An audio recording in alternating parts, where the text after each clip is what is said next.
हरि ओम शांति शांति शांति। अस्मद्गुरुभ्यो नमः।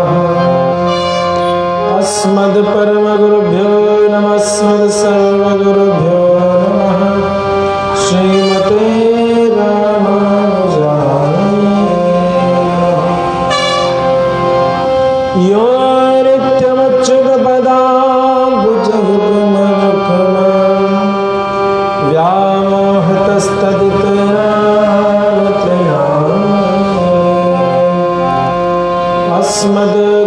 अस्मद्गुरोर्भगवतो सदैकसिन्धो रामानुजस्य चरणौ शरणं प्रपद्ये। श्रीवेङ्कटेश चरणाम्बुज राजहंसं श्रीमान्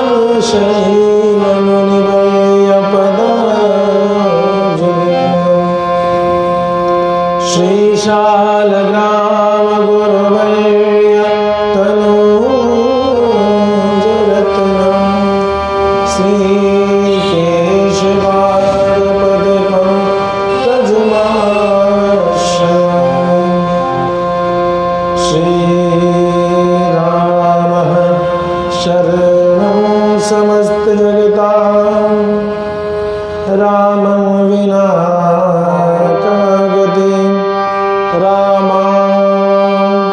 रामेण प्रतिहन्यते कलिमलं रामाय कालं रामात्रस्यति कालभीमभुजगो रामस्य सर्वं वशे रामे भक्तिरखण्डिता भवतु मे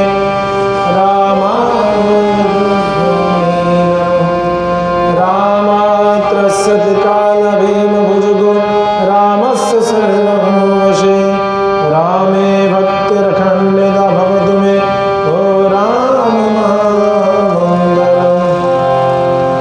यो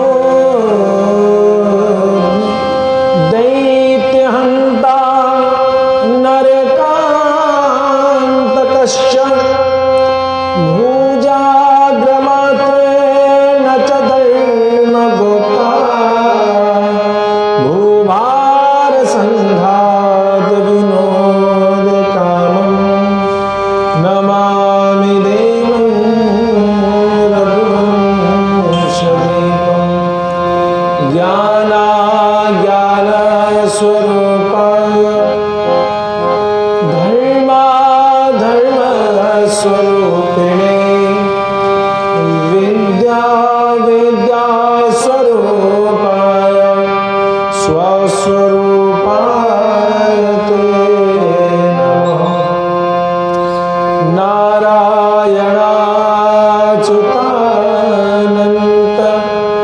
वासुदेव जनार्दन यज्ञेश यज्ञपुरुष राम विष्णु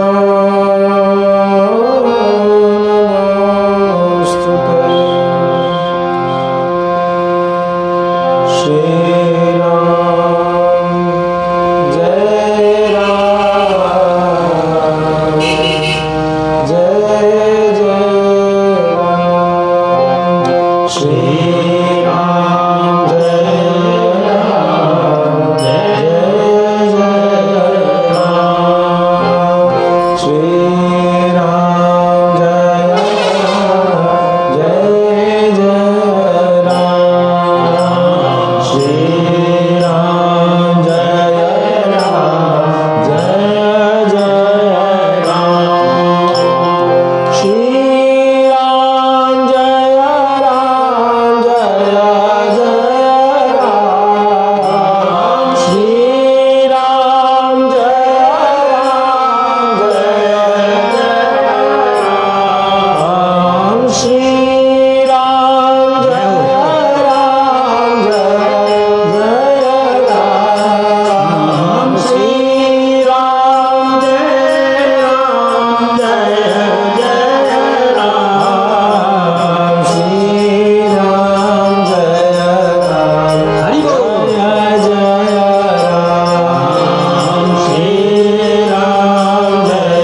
जय जय राम। हरि बोल। श्री राम जय राम जय जय राम।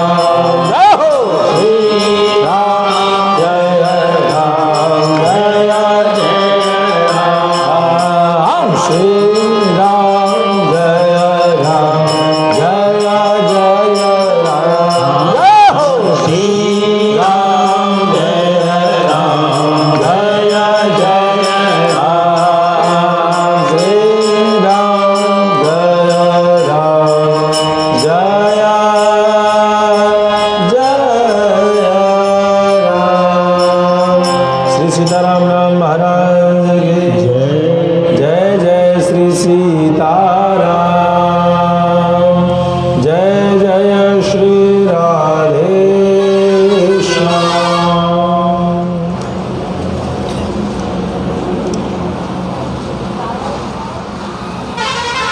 अत्यंत सुंदर अवसर और यह अवसर सुंदर इसलिए है, सुंदर अवसर, सुंदर क्षण, सुंदर बात किसको कही जाए। श्री रामचरितमानस में 7 कांड हैं। कितने कांड हैं? उसमें से एक कांड का नाम है सुंदर। उसमें से एक कांड का क्या नाम है? सुंदर कांड। तो ये जो सुंदर कांड है उसका नाम सुंदर क्यों पड़ा? माता जानकी अशोक वाटिका में है। उस वाटिका का नाम क्या? अशोक, जहां शोक नहीं होता।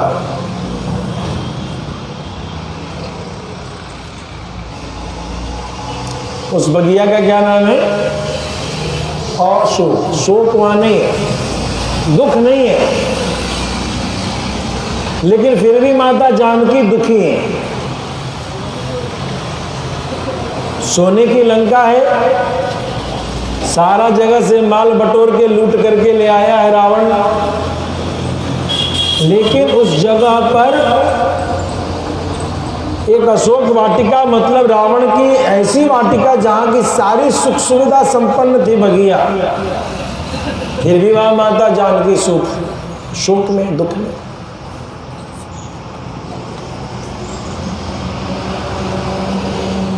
मतलब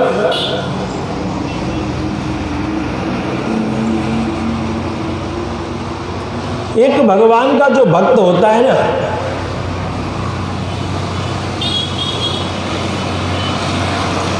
वो बिना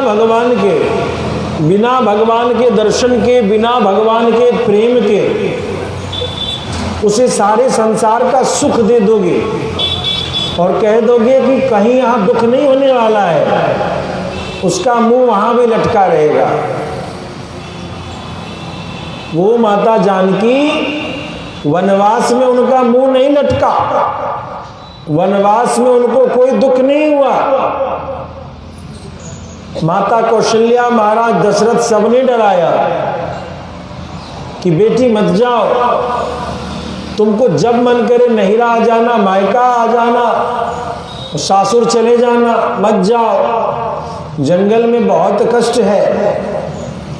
अरे माता जानकी तो कहीं पर बंदर की फोटो देख लेती थी, छवि देख लेती थी तो डर जाती थी। जानवरों की फोटो देख करके माता जानकी डर जाती थी। अरे बाप रे, ऐसा बाघ होता है, ऐसा शेर होता है, ऐसे डर जाती थी। कैसे जाओगी बिटिया तू वनवास में, कैसे जाएगी रे? मत जा, मत जा। प्रभु श्री राम ने भी समझाया, जानकी आप यही रह जाओ। लेकिन मां जानकी क्या कहती है? स्वामी, संसार के जितने कष्ट है ना, वो आपको देखते हुए सही होंगे।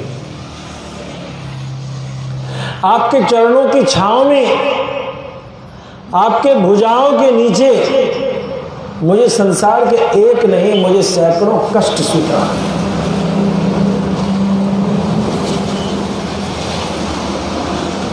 लेकिन यह वैभव, ये सुख सुविधा संपन्न ये कौशल प्रदेश या अयोध्या, आपके बिना मुझे ये गलीचे तपते हुए तेल की कड़ाह के समान तपेंगे। मुझे ये बड़े बड़े राजमार्ग, मुझे कांटों से भरे हुए एक पथ के तरीके से लगेंगे।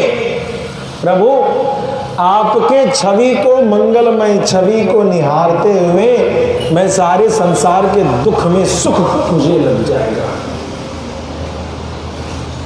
और प्रभु श्री राम माता जानकी को लेकर के चले, फिर भी माता जानकी को राम लक्ष्मण के होते कहीं कोई दिक्कत नहीं हुई, हर जगह सम्मान हुआ, हर जगह सम्मान हुआ। जब स्त्री को उसके पति के कारण परदेश में सम्मान होने लगे, उसके पति के गुण और कर्म के आधार पर, तो उस स्त्री का कलेजा चौड़ा होना चाहिए और उस स्त्री को भी ध्यान रखना चाहिए कि मेरे पति के क्या कर्तव्य हैं कि मैं जहां जाती हूं मेरे पैर पूजे जा रहे हैं, मेरा सम्मान हो रहा। तो जब पति ने कुछ किया है तभी तो पत्नी को माला पहनाया जा रहा है, पैर पूजे जा रहे हैं। तो माता जानकी यह बात ध्यान रखती है, उनके कारण मेरा सर नहीं झुका। 14 वर्षों में जिसने भी मेरी ओर निगाहें रखी, सम्मान के साथ, श्रद्धा के साथ, इज्जत के साथ रखा। आज मेरा दुर्भाग्य है, मैंने अपने वीर धनुर्धर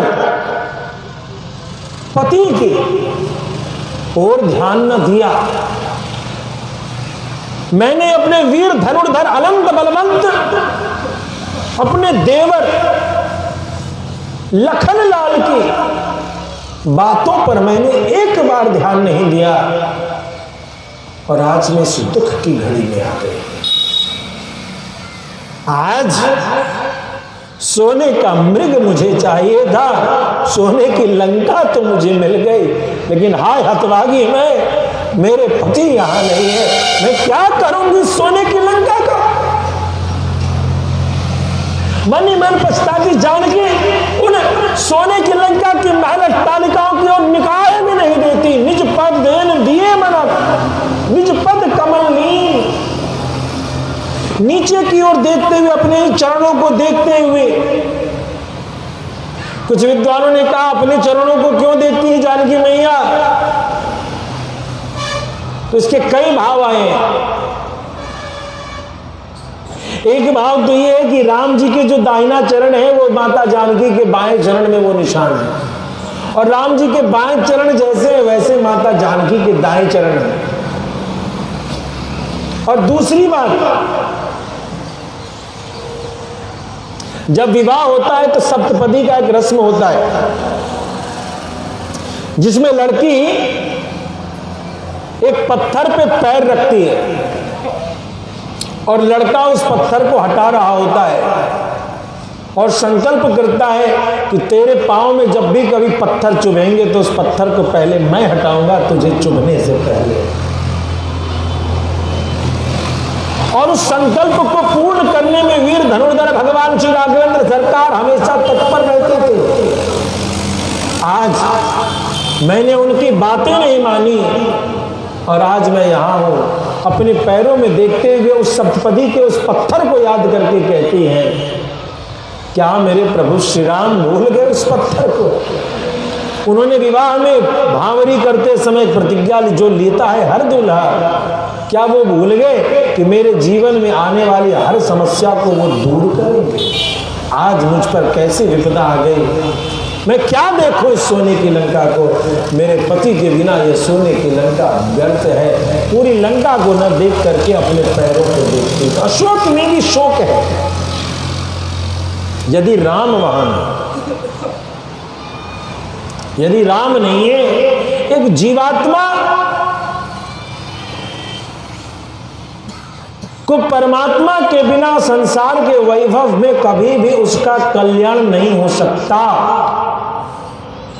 तुम्हारे ये महल, तुम्हारे अट्टालिकाएं, तुम्हारे सब कुछ बड़े प्यारे होंगे, रहने दो, लेकिन तेरा उद्धार बिना राम कृपा के नहीं हो सकता। और जैसे कोई संत आता है संदेशा लेके, वैसे ही रामदूत मैं मात जानकी सत्य शपथ करुणा निधान। मां, तुम्हें आंखें झुका के, सिर झुका के चलने की जरूरत नहीं है। माता जानकी बार बार कहती है राक्षसियों से, कोई तो कह दो मेरे पति को कि मैं यहां हूं, पूरी लंका का भूगोल बदल दिया जाएगा। मेरे वीर धनुर्धर, मेरे प्रभु श्री राम के बाणों में वो ताकत है, एक बाण से पूरी लंका को स्वाहा करके वो मुझे मेरी प्राण रक्षा करके चल देंगे। लेकिन कोई तो बता दो मेरे राम को कि उनकी जानकी यहां है, कोई तो बता दो। यही विलाप कर रही है कि तुरंत हनुमंतलाल जी महाराज पहुंचे। मां, अब आप न रोइए। ये कांड सुंदर इसीलिए है कि जब प्रभु का संदेशा लेकर के एक संत पहुंच जाए, एक गुरु पहुंच जाए, मां प्रभु श्री राम उस पार आ चुके हैं। इतना सुनते ही माता जानकी को जो शीतलता मिली है, वह शीतलता ही इस कांड को सुंदर बनाती है। तो ही देखई शीतली भई छाती, पुनि सोई दिन पुनि सोई राती। बेटा, तुझे देख करके मेरा मन बहुत शांत हुआ।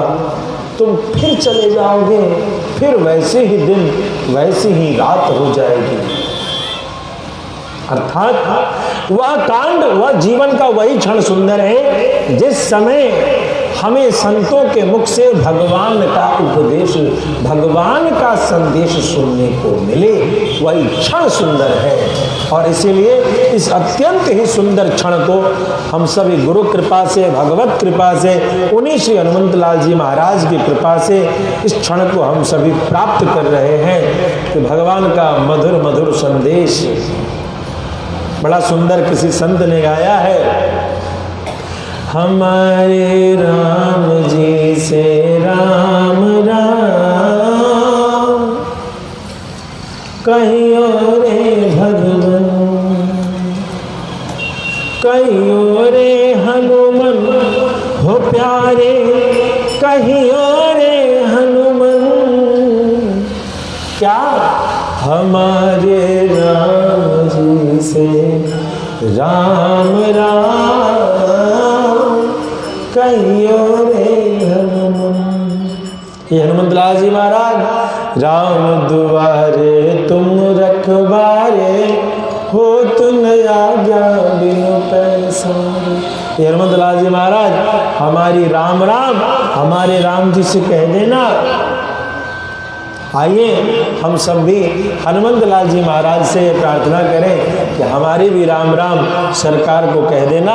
और सरकार ने को यदि आपकी रामलीला, आपका राम राम पहुंच गया तो बस समझ लो अब सारे दुनिया में ही राम राम हो गया।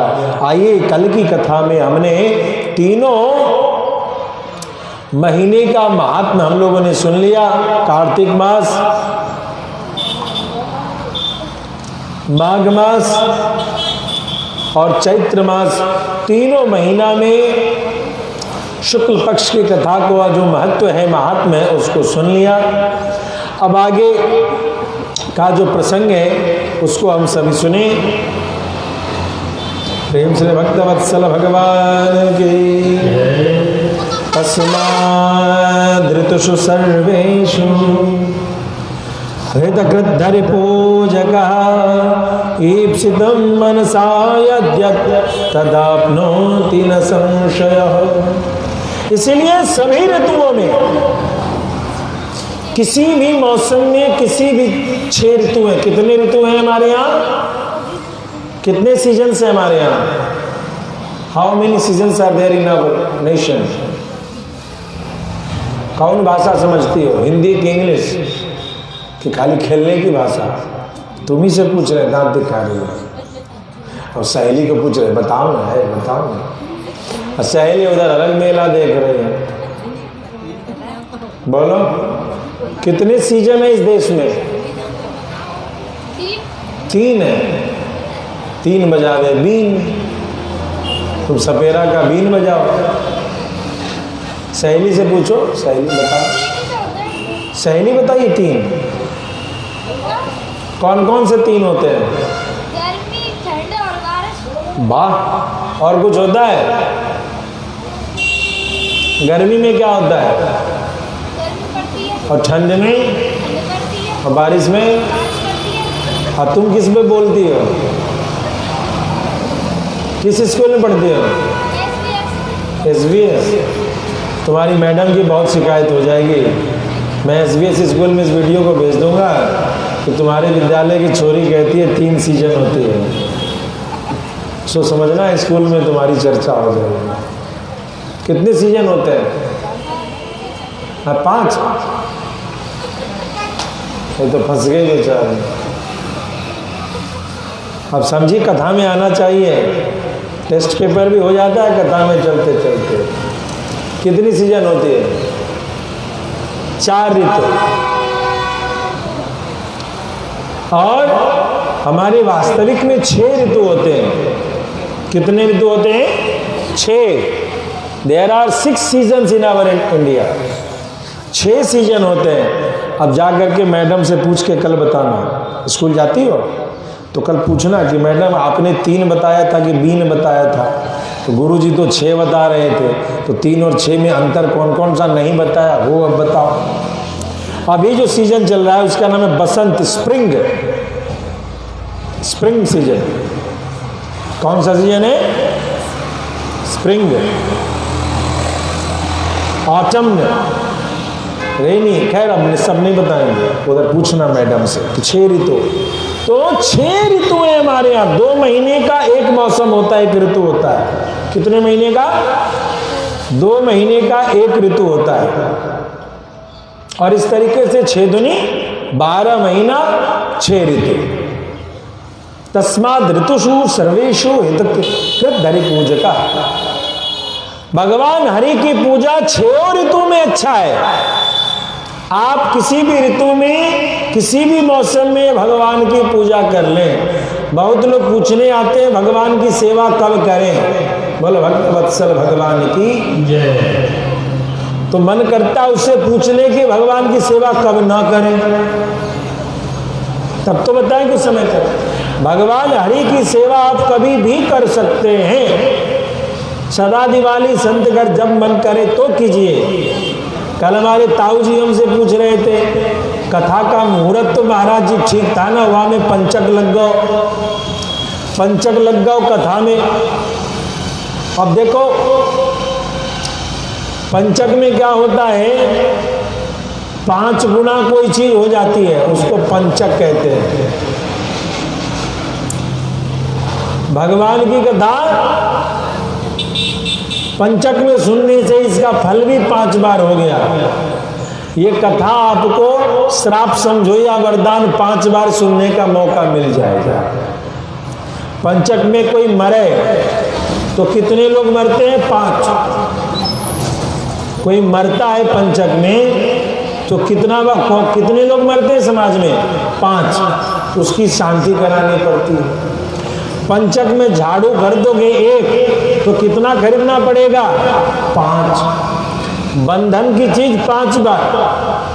पंचक में छत ढलाओगे 1 बार तो कितनी बार छत टूटेगा? 5। कि पंचक में जो काम करोगे वो 5 बार करना पड़ेगा। तो पंचक में आपने वाल्मीकि रामायण की कथा सुनी है तो आप चाहो न चाहो ये कथा होगी कितनी बार? तो फायदे की बात है कि घाटे की?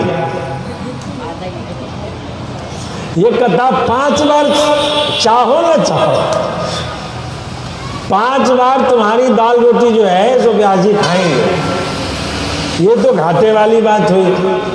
और फायदे वाली बात हुई, 5 बार तुमसे पूछा जाएगा। फायदे वाली बात हुई कि भगवान की कथा भी भगवान की कृपा से 5 बार जरूर सुनने को मिल जाएगी, चाहे इस लोक में चाहे परलोक में। परलोक में भी जाएंगे तो हो सकता है वहां भी कथा सुनने को भगवान की कृपा से मिल जाए। भगवान के पार्षदों का एक घड़ी याद हो में पुनियाद, तुलसी संगत साधु की हरे कोटि अपराध। तो ये वैसे तो ये गुप्त नवरात्र है, गुप्त नवरात्र में कोई मुहूर्त देखने की जरूरत नहीं है, लेकिन फिर भी यदि मन में भाव हो पंचक वाला चक्कर, तो पंचक 5 बार करना पड़ता है। आप लोग कमर कस लीजिए, अब ये 5 महीने कथा चलती रहेगी। अच्छा है ना, यहाँ पे रोज राम कथा होती रहे, रोज रोटी पानी होती रहे, रोज दोपहर में इधर उधर कोई ताश खेलता है, कोई जुआ खेलता है, कोई कुछ वीडियो गेम, ये लड़की मोबाइल चलाती है, कोई टिकटॉक और इंस्टाग्राम देखती है। अच्छा तो है कि 5 महीने तक, 5 महीने क्या 5 जन्म तक भगवान की कथा सुनने को मिले। ऐसा वरदान इस पंचक का मिले कि खूब 5 जन्म जब जन्म ले, जन्म जन्म रति राम पदा, यह वरदान उनयान, अर्थ न धर्म न काम रुचि, गति न चाहूं निर्वाण, जन्म जन्म रति राम पदा। जब भी जन्म ले, अरे प्रभु 5 बार क्यों कथा सुनाते हो, 5 जन्म में कथा सुनाते रहो। जब जन्म ले तो ऐसे ही किसी राम मंदिर के बगल में, कृष्ण मंदिर के बगल में घर में बैठे मिले, भले घर में फुट्टी कौड़ी हो ना हो, लेकिन कोई ना कोई साधु संत पहुंच जाएंगे, कोई जजमान पहुंच जाएंगे, कथा कराएंगे और हम भगवान की कथा सुनते रहेंगे।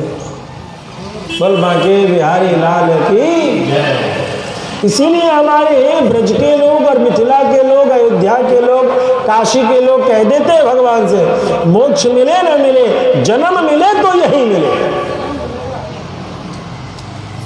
मोक्ष मिले ना मिले क्या हो। यदि भगवान जन्म देना तो कुत्ता भी बनाना तो इसी जगह बनाना, मोर जो बनाओ तो बनाओ श्री वृंदावन को, बंदर जो बनाओ तो बनाओ श्री वृंदावन को, भिक्षुक जो बनाओ तो बनाओ श्री वृंदावन को।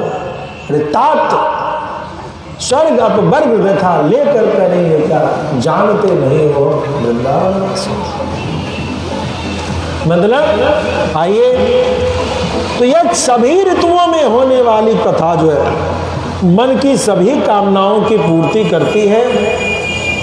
इसलिए कथा में कोई विघ्न बाधा नहीं है। भगवान की कथा खूब प्रेम से सुनिए, खूब प्रेम से कीजिए। जब खरमास आता है, पूस का महीना, उसमें सारे शुभ कर्म बंद हो जाते हैं, लेकिन उसमें भगवान की कथा का बड़ा महत्व है। पुरुषोत्तम मास जब मलमास आता है, शुभ कर्म मतलब ब्याह शादी बंद हो जाता है, लेकिन उसमें भगवान की कथा बहुत महत्व रखती है। श्रावण भादो का जो महीना है श्रावण का, उसमें सारे विवाह शादी बंद हो जाते हैं, लेकिन भगवान की कथा विशेष रूप से उस समय होती है। लोग सुनते हैं, करते कराते, घर घर रुद्राभिषेक होता है, आदि आदि। सूत जी कहते हैं रामायण जी का महात्मा सुन करके मुनीश्वर सनकादि सनत सनंदन सनतन सनत कुमार बड़े खुश हुए। अब नारद बाबा से पूछते हैं, इदानीं श्रोतुमिच्छामि विधिं रामायणस्य च। हे गुरुजी, अब आप हमें रामायण जी की विधि सुनाइए कि कथा सुनी कैसे जाए। कोई विधि भी हो तो वह भी बता दो। बोल भक्तवत्सल भगवान की।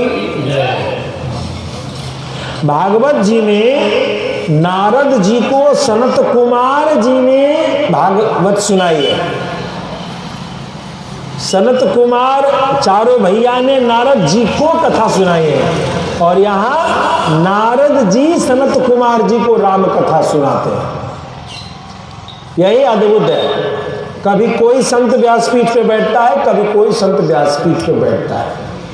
जो व्यासपीठ पर बैठ जाता है, दूसरे सारे संत उसको उस समय व्यास जी, गुरु जी, प्रणाम जी ऐसे सम्मान देते हैं। पद का सम्मान है, व्यक्ति का सम्मान नहीं, पद का सम्मान। तो नारद जी से पूछ रहे हैं कि बताइए कैसे क्या करना चाहिए। नारद जी कहते हैं सुनो, मैं तुमसे विधि पूर्वक रामायण की कथा की विधि सुनाता हूँ। चैत्र माघ या कार्तिक महीने में इस कथा को सुननी चाहिए और इस कथा को सुनने के लिए स्वस्ति वाचन आदि करें। विशेष रूप से 9 दिनों में इस कथा को सुने और भगवान से प्रार्थना करें। क्या प्रार्थना करें?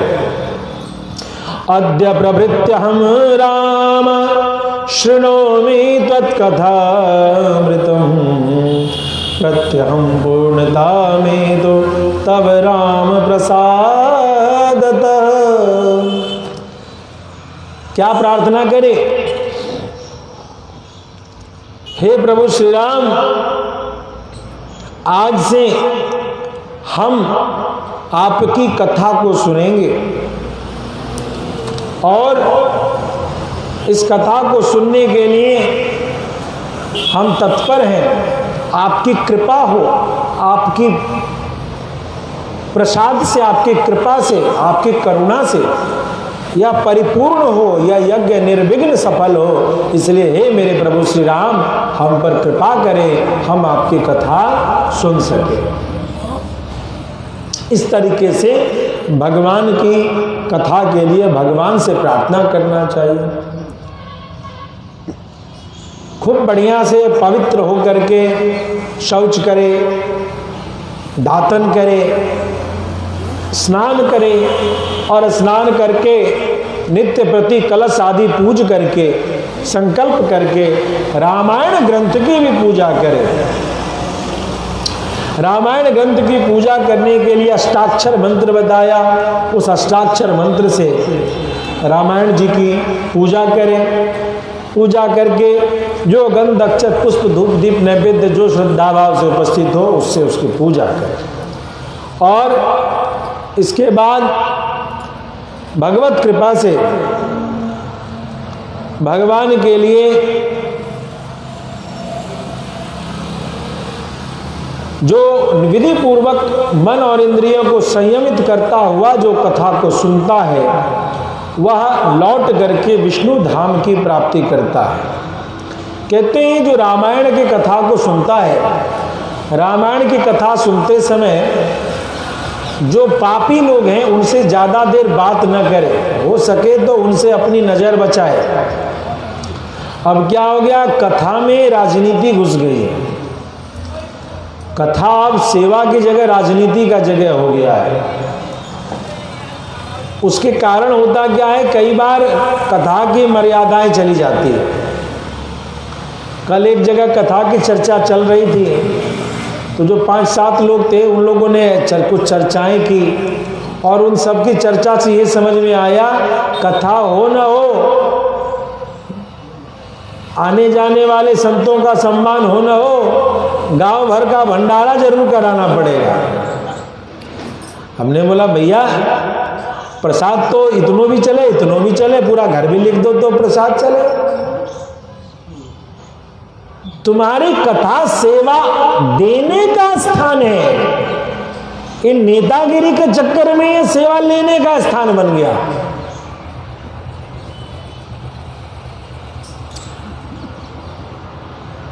कथा तो कम से कम व्यवस्था में, कम से कम आडंबर में ही करना चाहिए। व्यवस्था बने, भगवान धन दे रहे हैं, सब लोग मिल करके तो करोड़ों भी खर्च कर, और नहीं तो जो जहां अपने घर में हो वहीं भगवान को तुलसी दल छोड़ करके खा लो सारी रसोई राम जी की। हर घर में तुलसी दल गिरे तो हर घर का रसोई राम जी का हो गया। तो ये नेताओं के चक्कर में, भीड़ के चक्कर में कन्या जिमाना ठीक है, 5 ब्राह्मण जिमाना ठीक है, 5 साधु संतों को जिमाना ठीक है, बाकी सबके लिए तो प्रसाद होनी चाहिए। थोड़ी हो तो भला, ज्यादा हो तो भला। ये कौन सी मतलब है? बच्चे जब स्कूल में जाते हैं तो नए साल पर 100-100 रुपए इकट्ठा करते हैं और किसी जगह जाके पिकनिक मनाते हैं। तो अब बहुत जगह ऐसी कथाएं होने लगी है कि पूरे गांव का चंदा इकट्ठा किया और बड़ा वाला भट्टी चालू किया और जो है सो भंडारा करके चपक,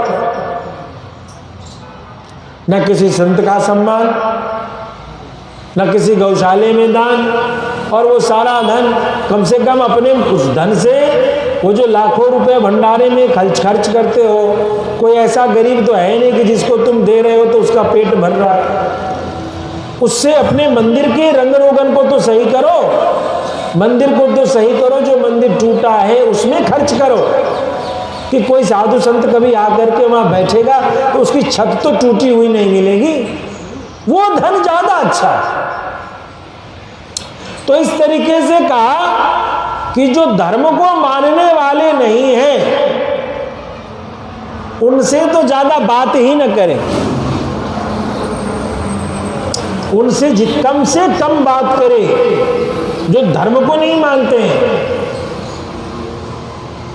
और इस तरीके से पर पुरुष पर स्त्री में लगने वाले लोग, झूठ सच की आमदनी करने वाले लोग, इनसे बच करके शांति से भगवान से प्रार्थना करें कि भगवान मुझे मेरी कथा सुनाओ, मैं तो कथा सुनने का लोभी हूं।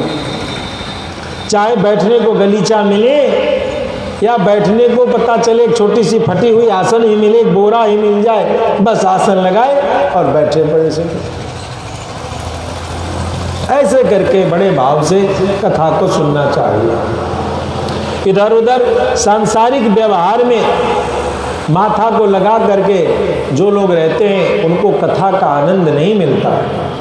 नास्ति गंगा समम तीर्थम नास्ति मातृ समो गुरु नास्ति विष्णु समो देवो नास्ति रामायणात् परम। गंगा जी के समान भला कोई तीर्थ है? गंगा जी गंगोत्री से गंगा सागर जहां तक बह रही है, एक एक इंच कहीं भी बैठ करके आप भगवान का भजन करें। उसमें देश खोजने का जरूरत नहीं है कि कहां बैठे हैं। गंगा का किनारा मिला, अरे पगले गंगा में तो इतनी ताकत है, किसी जंगल में बैठ जाओ, लोटे में गंगा जल लेकर के सामने बैठ जाओ, वहीं पर सारे देवता उपस्थित हो जाएंगे। कोई पूजा करो नहीं करो, कलश में गंगा जी को एक बूंद डाल के गंगा जी को याद कर लेते हैं और सारे देवता वहीं प्रकट हो जाते हैं, आपकी बातें सुनते हैं। देवता ही नहीं, आपके पितर भी, पुरखे भी वहां उसमें आ जाते हैं, आशीर्वाद कथा सुन करके आपको दे के चले जाते हैं। इतनी शक्ति है गंगा जी में। तो गंगा जी से बड़ा कोई तीर्थ नहीं है। नास्ति मातृ समो गुरु, सबसे पहली गुरु कौन है? मां है। सबसे पहले गुरु कौन है? मां। रामायण जी कहते हैं मां के समान कोई गुरु ही नहीं है। और दुनिया में मां से बड़ी झूठी कोई नहीं है। मां झूठ बोलती है कि नहीं बोलती है? नहीं, एक नंबर की झूठी मां होती है। दुनिया में सबसे बड़ा झूठ कोई बोलता है तो मां बोलती है। कैसे बताते हैं? आप कितना झूठ बोले आपको बताते हैं, अभी बताते हैं। अभी बच्चा होता तो बताता। रोज माँ कहती है अपने बच्चे को, आज यदि स्कूल का टास्क पूरा नहीं किया तो तेरी मैं टांग तोड़ दूंगी। कहते कि नहीं कहते? आज तेरी टांग तोड़ूंगी। बच्चा इतो से इतो बड़ा होगा, टांग आगे मैया ने कभी तोड़ी? कितना झूठ बोलती। किसी किसी दिन तो ऐसा कहती है, नालायक ऐसा नंबर अगली बार लाए तो घर से निकाल के भगा दूंगा। लेकिन कभी घर से निकाल के भगा? इतना मारूंगी गाल लाल कर दूंगी, लेकिन ऐसा मार। बच्चे को सुधारने के लिए एक नहीं 108 झूठ दिन भर में बोलती है। अब बताओ इस झूठ का कितना पाप लगेगा मां को? मां से बड़ा झूठा कोई है? कोई नहीं। लेकिन यहां पाप नहीं लग रहा है। ठीक इसी प्रकार से गुरु भी मां के समान बहुत झूठ बोलता है। जैसे मां के झूठ में कोई पाप नहीं है, क्योंकि मां अपने बच्चे को सही दिशा दिखाने के लिए बहुत झूठ बोलती है। ठीक ऐसे ही प्यारे गुरु भी तुमसे कई बार झूठ बोलता है, जिससे कि तुम्हारी मन की रखे और फिर बाद में तुम्हें सही रास्ता दिखाता है गुरु। गुरु के झूठ में तुम्हारा कल्याण छिपा रहता है, संतों के झूठ में तुम्हारा कल्याण छिपा होता है। हाँ, गुरु और संत दोनों वेद का सम्मान कर रहे हैं कि नहीं, यह देखना होगा। यदि वेद का सम्मान कर रहे हैं, वेद पुरुष भगवान का सम्मान कर रहे हैं, राम और कृष्ण का सम्मान कर रहे हैं, संतों का सम्मान कर रहे हैं, गुरुजन का सम्मान कर रहे हैं, भारत का सम्मान कर रहे हैं, तो समझ जाओ वह गुरु यदि ऐसा गुरु झूठ बोल रहा है तो वह झूठ झूठ के लिए नहीं बोल रहा है, तुम्हें सच का रास्ता दिखाने के लिए एक माँ के समान वो झूठ बोलता है। नास्ति मातृ समो गुरु, माँ के समान कोई दूसरा गुरु नहीं। नास्ति विष्णु समो देवो, भगवान श्रीमन नारायण के सिवा कोई दूसरा कोई देवता नहीं। और नास्ति रामायणात् परम, रामायण से परम, रामायण से ऊंचा कोई प्रमाण नहीं है। बोलो भक्तवत्सल भगवान की। इस प्रकार से रामायण जी की चर्चा करके, रामायण जी की कथा सुने और रामायण जी की कथा सुन करके रामायण पुस्तक का दान करें। जो रामायण की पुस्तक का दान करता है वह भगवान विष्णु के धाम को जाता है, वहां जाकर उसे कभी शोक नहीं करना पड़ता। इस प्रकार से 2 बार जो कथा को श्रवण करता है उसको पुंडरीक यज्ञ का फल मिलता है। जो रामायण की कथा को 4 बार सुनता है वह 8 अग्निष्टोम यज्ञ की उसको फल मिलता है। अब जो आपने सुना पंचक के कारण यदि 5 बार रामायण की कथा सुननी पड़ेगी तो क्या होगा? जो 5 बार रामायण यज्ञ की कथा को सुनता है उसको अत्यग्नि अष्टोम 8 अग्नि अष्टोम योग के 2 गुना फल यानी 16 अग्निष्टोम यज्ञ, बड़े बड़े यज्ञ करने का फल उसको 5 बार कथा सुनने से मिलता है। 6 बार कथा सुनने से अग्निष्टोम यज्ञ के 8 गुना फल मिलता है और 8 बार कथा सुनने से उसको नरमेध यज्ञ का 5 गुना फल मिलता है। 9 बार सुनने से 3 गोमेध यज्ञ का फल मिलता है। और इस प्रकार से जो प्रतिदिन भगवान श्री राम की कथा को सुनता है, पढ़ता है, रामायण परो नित्यम गंगा स्नान परायण, जो नित्य गंगा जी का नाम लेकर स्नान करता है, गंगा जल में स्नान करता है, नित्य रामायण का पाठ करता है, धर्म मार्ग प्रवक्तारो मुक्ता एवं न संशय, और जो धर्म की चर्चा करता है, धर्म का उपदेश देता है, ये तीनों कर्म करने वाला तो समझ लो जिंदा ही वह मुक्त रहता है, वह जीवित में ही मुक्त रहता है, वो बंधन में नहीं बनता। बोल भक्तवत्सल भगवान की। इसलिए इस रामायण की कथा को जरूर सुनना चाहिए, इससे बुरे सपनों का नाश होता है और आदि आदि चर्चा। ये कथा सुने कहाँ? कथा कहाँ सुनी जाए? वाचयेद राम भवने, राम भवन में, राम जी के मंदिर में ये कथा सुनिए साहब। हम लोग कहाँ कथा सुन रहे हैं? ठीक है, माघ महीना भी है, समय भी ठीक है, जगह ठीक है कि नहीं है? हैं? बोलिए भक्तवत्सल भगवान की। किसी पुण्य क्षेत्र में सब पुरुषों की सभा में सज्जन लोग आए,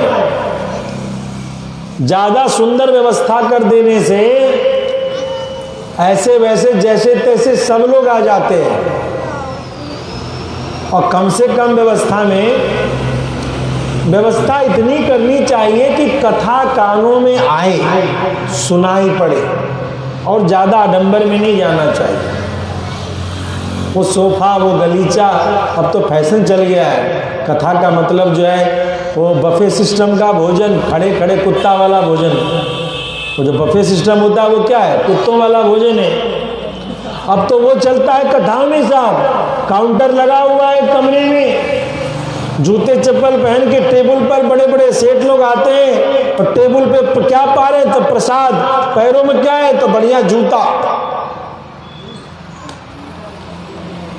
पूरा एकदम सारी राजनीति का अखाड़ा बना दिया कथा मंडप को। पहले गांव में हमारी तरफ भोज होता था मिथिला में, तो धान होता है ना, धान का पुआल, पैरा। इधर भी होता होगा, इधर धान होता है कि नहीं होता है? पैरा।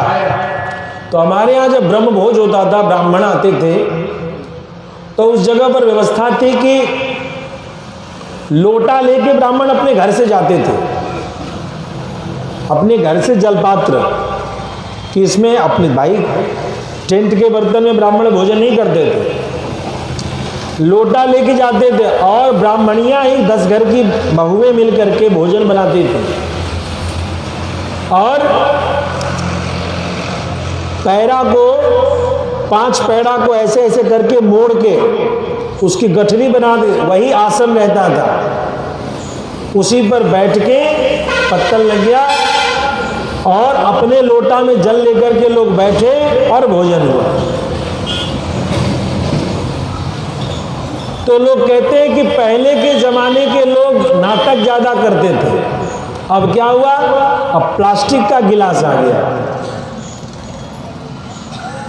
उसी प्लास्टिक के थाली में, प्लास्टिक के गिलास में भोजन।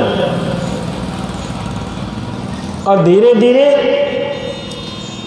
हर जगह स्टील की थाली और स्टील का गिलास भी आने लगा। उसमें कौन खाया, कौन पिया, कैसा, उसमें कोई दारू भी पिएगा, कोई ऐसी जगह शादी वादी में जाएगा तो उसी में दारू घोल के भी पिएगा। वही बर्तन टेंट वाला पहुंच जाता है व्यास जी के थाली में, पंडित जी के पास ब्राह्मण भोजन में। ये जब से पूरे गांव को जो भोजन भंडारा कराने का जो एक व्यर्थ का प्रयास राजनीति के लोगों ने शुरू कर दिया, नेतागिरी, तो टेंट के बर्तन में सारे भंडारे का स्वाद बनता है। वो टेंट का बर्तन कहां कहां जाता है, कहां कहां नहीं जाता है, उसमें बन रहा है क्या? तो हनुमान जी का चूरमा। और इस तरीके से सारा अशुद्ध भोग राग लगता है। गलत तो नहीं करो। पहले कन्याओं का भोजन, 8, 10, 9, 11 कन्या भोजन, 10, 20 ब्राह्मण भोजन, और ऐसा। और जब होता था तो घर की बहू बेटियां बना लेती थी घर के बर्तन में। घरों में जो बड़े जमींदार होते थे उनके घरों में वो विशेष रूप से यज्ञ का बर्तन होता था, उसी में बनता था। लेकिन अब सवाल है 500,000 लोगों का भोजन बनाने का बर्तन कौन रखे घर में? टेंट वाले को फोन किया, टेंट वाले की बल्ले, टेंट वाला लाया इतना बड़ा बड़ा डेग, वो सब नीचे से काला पड़ा हुआ, उसमें क्या बना क्या नहीं बना, उसी को थोड़ा बर्तन धोया और उसी में बन रहा है खीर। किसको खिला रहे? तो कन्या जी मारे ऐसा 1008 कन्या को बुलाया। बोल भक्तवत्सल भगवान की जय। फोटो बढ़िया चल रहा, ये है कन्या भोजन। और इस तरीके का ये भंडारा है, यहां पुण्य कमाया जा रहा है। आसन, बासन, भाषण, 3 की शुद्धि रखनी चाहिए। सोओगे कहां, उठोगे कहां, बैठोगे कहां, इसकी चिंता करो। बर्तन शुद्ध रखो। शुद्ध बर्तन नहीं रखोगे तो शुद्ध भोजन कभी नहीं हो पाएगा। यहां तक कि पुरानी परंपरा में डेली रोज का खाने का बर्तन भी अलग रहता था और विशेष पूजा पाठ का बर्तन भी अलग लोग रखते थे। और अब तो भंडारा और ऐसे चीजों में भी बर्तनों का कोई ठिकाना नहीं। नेतागिरी का पूरा इतना प्रवेश हो गया है कि संतों की बात सुने कौन? जो बोलेगा उसी को कहेंगे ये महाराज ज्यादा ढोंग करता है, उसी को ढोंग ही बता देंगे कि ये बहुत ढोंग करता है। ऐसे कहीं संत का काम है जय जय करते रहो, नेता लोग कुछ बोले और संत बोले हाँ जी करते रहे।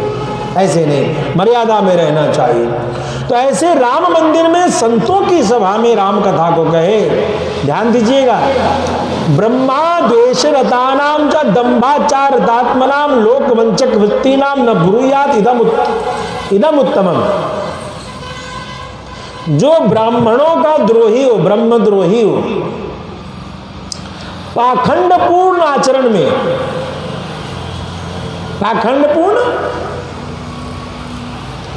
आचरण में तत्पर हो, लोगों को ठगने में लगा हुआ हो, उन्हें यह परम पवित्र कथा कभी नहीं सुनानी चाहिए। इस तरीके से गुरुजनों की सेवा में तत्पर हो, संतों की सेवा में लगा हो, समाज के हित के लिए, राष्ट्र के हित के लिए जो सोचता हो, ऐसे सनातन धर्म प्रेमियों को ही यह कथा सुनाने से विशेष लाभ मिलता है। सद्भक्त की जो सद्भक्तों में प्रीति रखता हो, भक्तों की सेवा करता हो, भगवान उन्हीं की कथा सुनाने से, यानी उनको कथा सुनाया जाए, इससे ही भगवान प्रसन्न होते हैं। नालायकों की भीड़ से भगवान का प्रसन्न नहीं होते।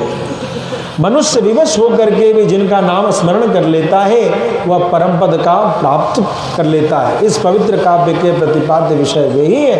अतः भगवान श्री राम की मधुर मंगलमय कथा को पहले बड़े बड़े मंदिरों में लिखा होता था। काशी में जाइए, वहां मंदिर पे शिलापट्ट में लिखा है, क्या आप सनातन धर्म को मानते हैं तो मंदिर में जाइए।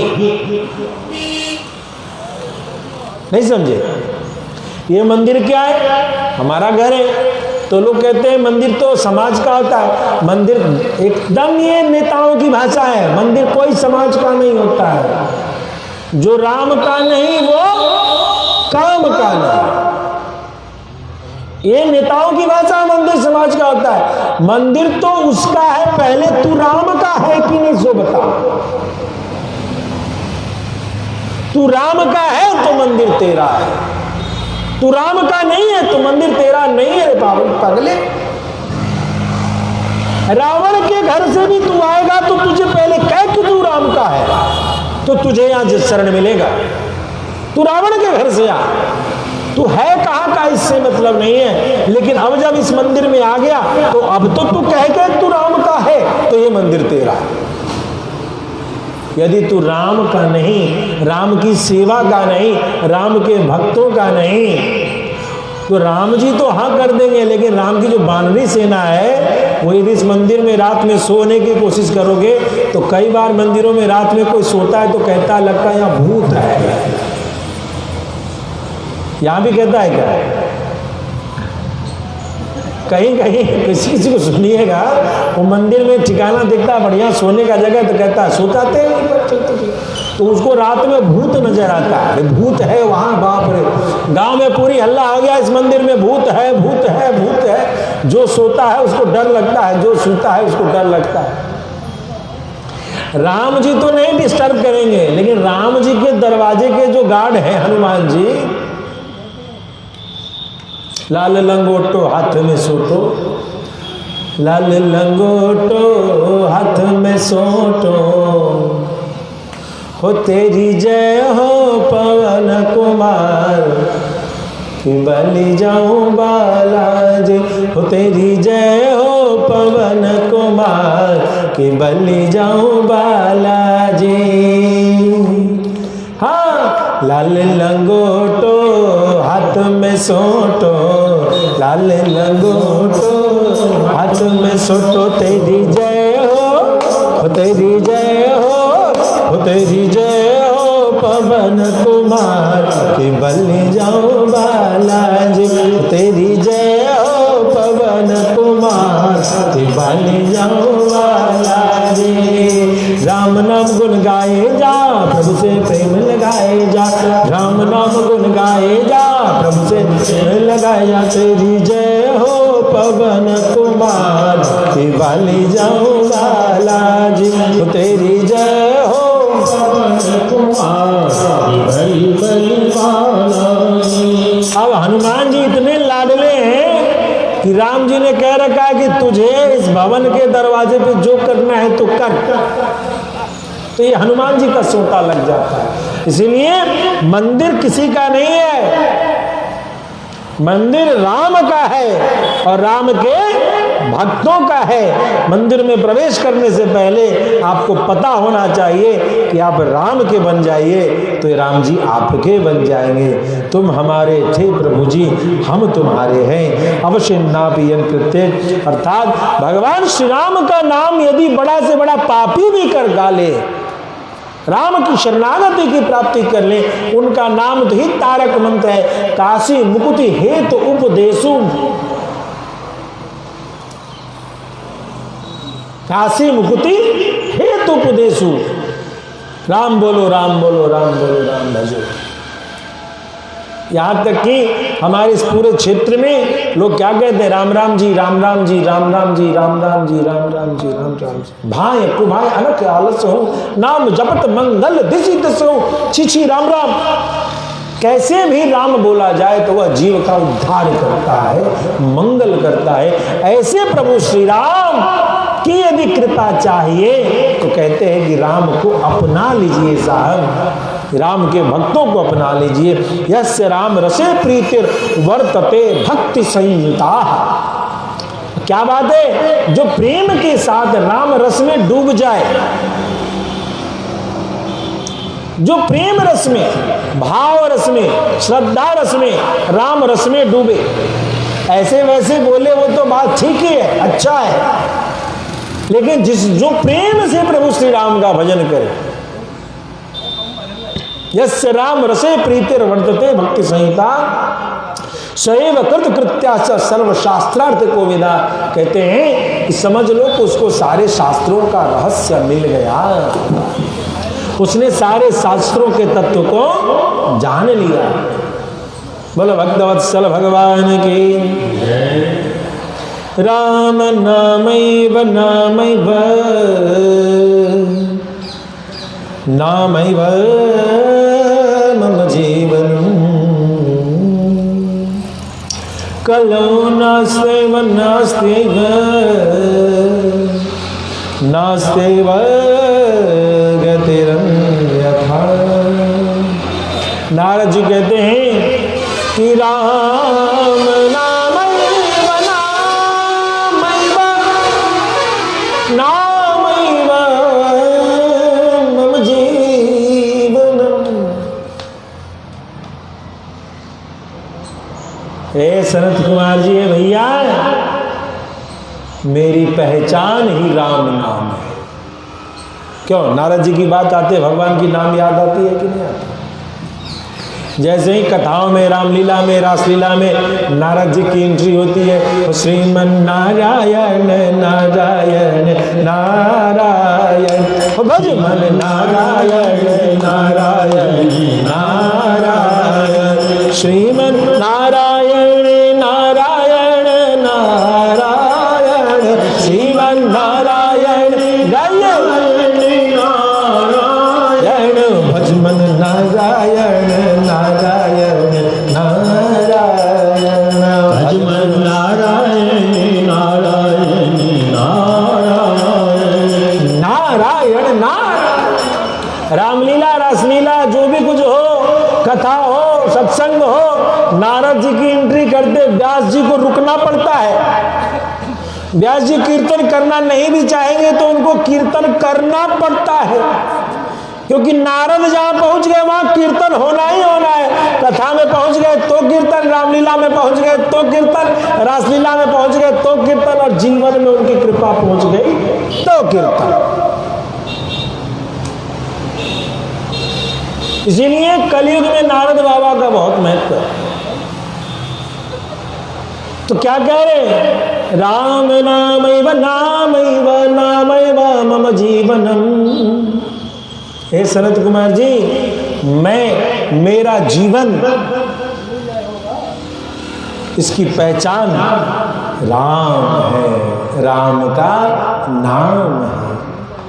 और मेरी पहचान ही नहीं, कलौ नास्त्यैव नास्त्यैव नास्त्यैव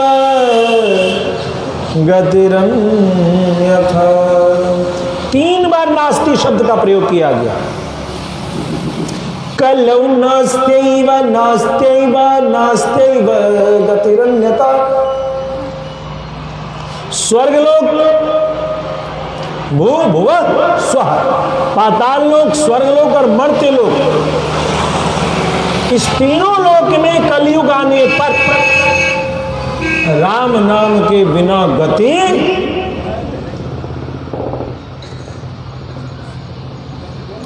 हमारे 3 शरीर हैं। कितने शरीर हैं आपके?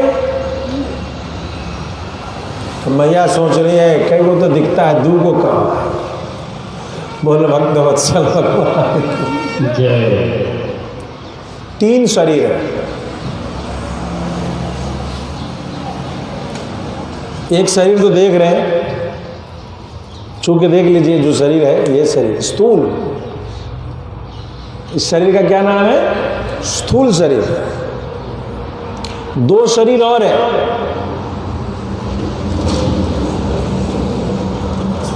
दूसरा शरीर कहाँ है? सपना कौन कौन देखते हैं रात में सोते हैं तो? सपना देखते हो? सपना में खुद को देखती हो? क्या देखती हो सपना में? स्कूल जा रहे हैं पढ़ने के लिए, तो स्कूल जो जाता है सपने में पढ़ने के लिए, वहां भी एक लड़की रहती है, वो कौन है? जब आप सपना देखते हैं उसमें खुद को देखते हैं, वो कौन है? एक शरीर है ना उसमें, सपने में जो दिखाई देता है बार बार, वो कौन है? वह सूक्ष्म शरीर है। वह जो सपने में आपका शरीर है, अभी भी आप आंख बंद करके अपनी सोचोगे कि मैं ये कर रहा हूं, वह जो शरीर दिखाई देगा, वो आपको जो दिखाई देगा, वह सूक्ष्म शरीर है। वह कौन सा शरीर है? जिसका निर्माण मन करता है। कौन करता है? वो मन से बनता है। यह शरीर अन्न से बनता है। अन्न खाना बंद कर दोगे, शरीर खत्म, मर जाओगे। ये जो पंच तत्व से बना हुआ शरीर यहां है, और जिसको सपना आता है वही समझेगा इसको, नहीं आता है तो उसको नहीं दिखाई देगा उस शरीर। आपको आता है सपना? नहीं आता है। तो वह सूक्ष्म शरीर है। और तीसरा शरीर है करण शरीर। करण तपस्या करते हैं, तपस्या, भजन, माला फेरते हैं। आपने देखा होगा किसी भक्त को सुनने हुईगा कि हमको गुरुजी दर्शन दिए और ऐसा कह के चले गए। कभी कभी सुनते हैं। वो करण शरीर है, तपस्या से उसका निर्माण होता है। कि कोई गुरु कहीं बैठा होता है, कहीं से कहीं किसी को दर्शन होता है, किसी शिष्य पे कृपा हो जाती है। तो हमारे 3 शरीर हैं, सूक्ष्म शरीर, स्थूल शरीर, करण शरीर। और इन तीनों शरीर में उद्धार का रास्ता है। कलौ नास्तेव नास्तेव नास्तेव गतिरन्यथा। कलयुग में नारद बाबा कहते हैं, राम बोलो राम बोलो राम बोलो बावरे, राम भजो राम भजो राम भजो बावरे, राम ही बोलो राम ही सुमिरो राम भजो बावरे। राम बोला करो, कलयुग में राम राम जरूर बोलिए। अब जब तक ये फोन नहीं आया था, फोन ने सबसे पहले सत्यानाश क्या किया आपको बताते हैं। गामन में कहीं कोई जावे तो एक दूसरे को देखे तो बोले राम राम जी, राम राम, तो राम राम भैया, राम राम होता था। जब से ये फोन आयो, हाइलो, हमको कोई हाइलो बोलता है तो हम कहते कुछ दे दो भैया, कहा दे रहे हो? हाइलो क्या दो? हेलो क्या है? ग्राहम बेल ने बनाया था टेलीफोन। हेलो क्या है? ग्राहम बेल जो वैज्ञानिक था जिसने बनाया था टेलीफोन, एक तरफ खुद बैठ गया, एक तरफ उसकी पत्नी बैठ गई। कौन बैठ गई? उसकी पत्नी। तो उसने अपनी पत्नी को पहली बार इस दुनिया में फोन किया, और उसकी पत्नी का नाम था हेलो। क्या नाम था? हेलो। तो उसने अपनी पत्नी को फोन करके बोला हेलो, यानी अपनी पत्नी को बोला। तो उधर उसने बोला हाँ बेल, यानी ग्राहम बेल का नाम बेल। ठीक है। तो भैया दूसरे की मेहरिया का नाम लेना बंद करो। ये वैज्ञानिक की मेहरिया थी, उसका नाम उसने बोला था, तुम तो राम राम ही बोलो। बेचारा वो चला गया, उसकी मेहरिया का नाम सब लोग एक दूसरे को बोलते हेलो हेलो। अरे ये तो उस वैज्ञानिक की मेहरिया का नाम था हेलो, तुम्हारी मेहरिया का नाम हेलो नहीं है। तुम तो अपने सबके लिए राम राम बोलते थे, राम राम ही बोलो। जय श्री राधे बोलते थे, जय श्रीमन नारायण, जय श्री कृष्णा बोलते थे, हर हर महादेव बोलते थे, वही बोलो। ये देसी मुर्गी विलायती बोल क्या चक्कर में पड़े हो भैया। फोन हो, मोबाइल हो, जय श्री राम बोलिए। कलौ नास्ते व नास्ते व नास्ते व गतिरन्यथा, राम नाम के सिवा दूसरा कोई रास्ता नहीं है।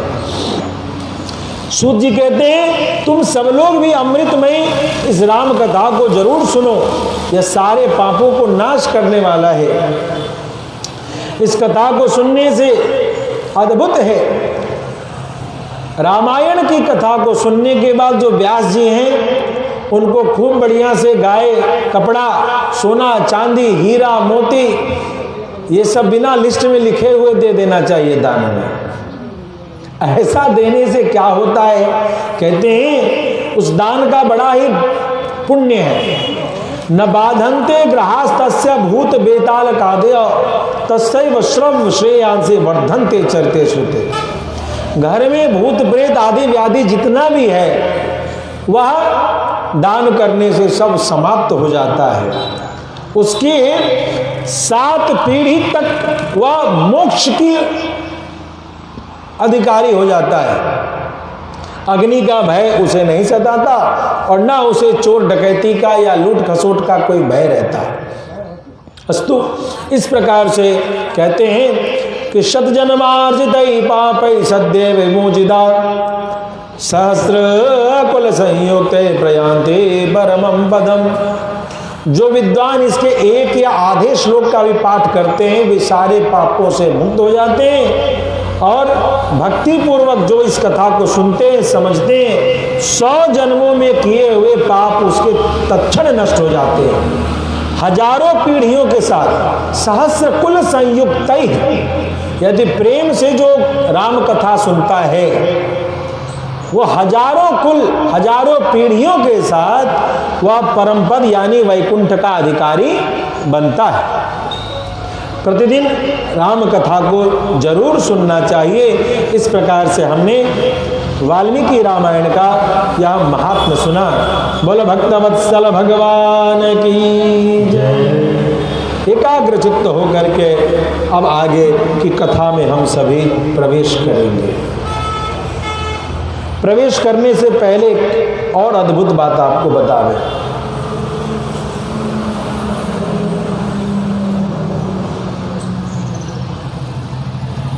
गायत्री मंत्र कितने अक्षर के होते हैं?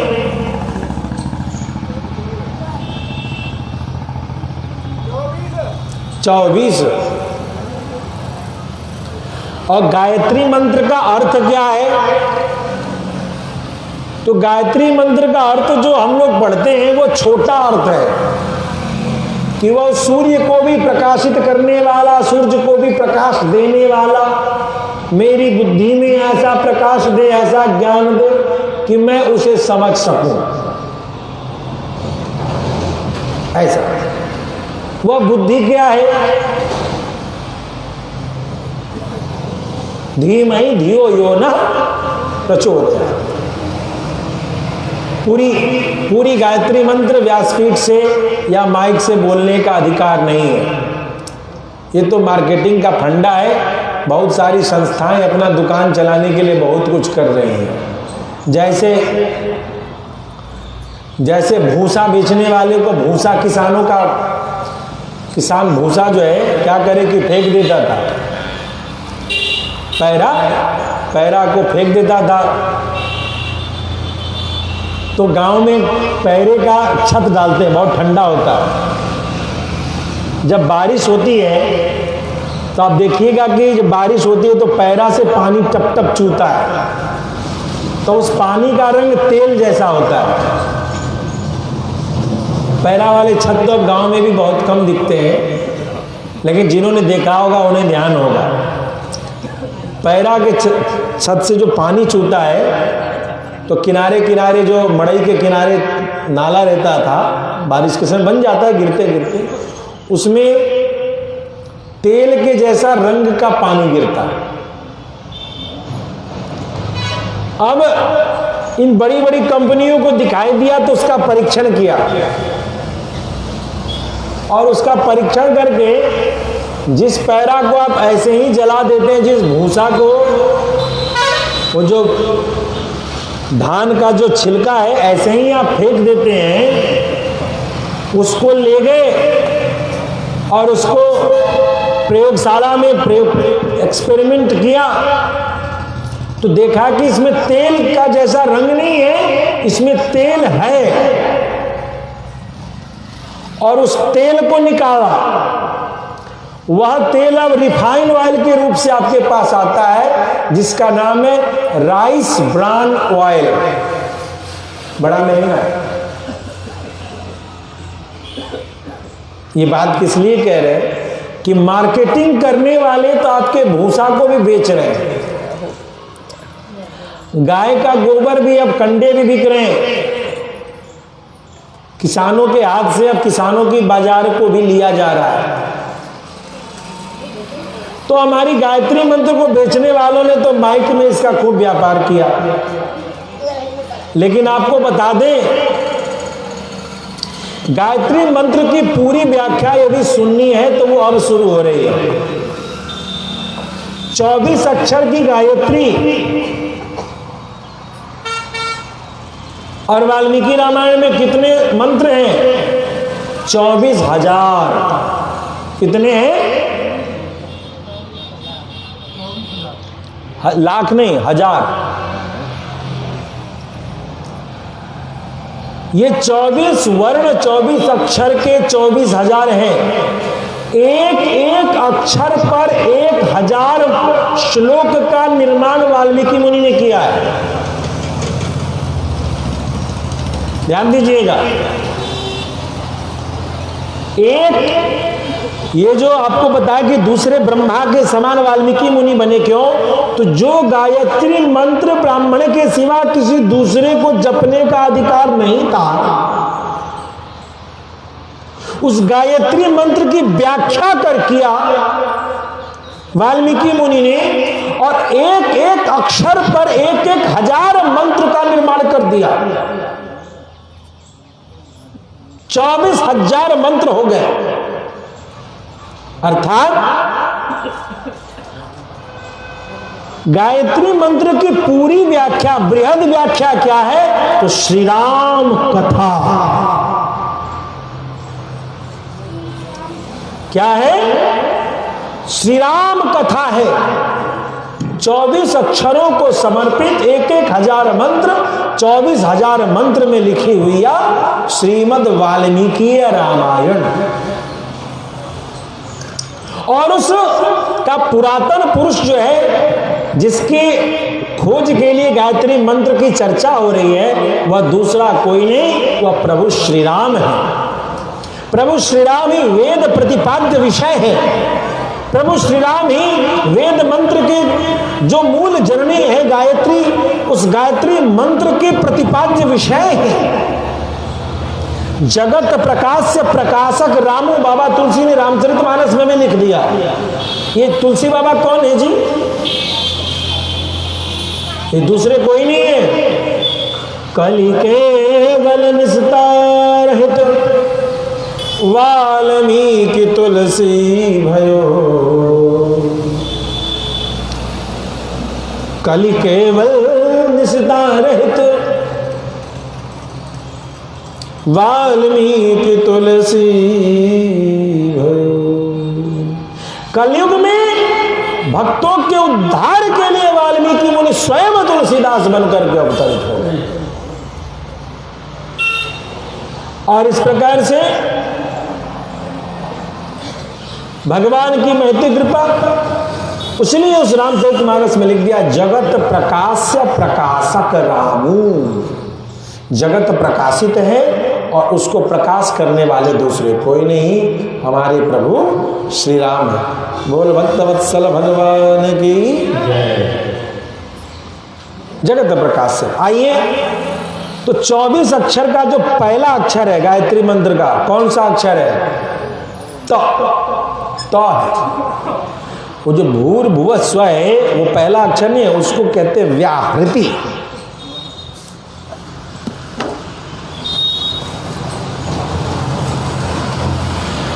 थोड़ा पानी लाना, जल जल उसको, अरे वो चरणामृत है सरकार, रखिए, जल लीजिए।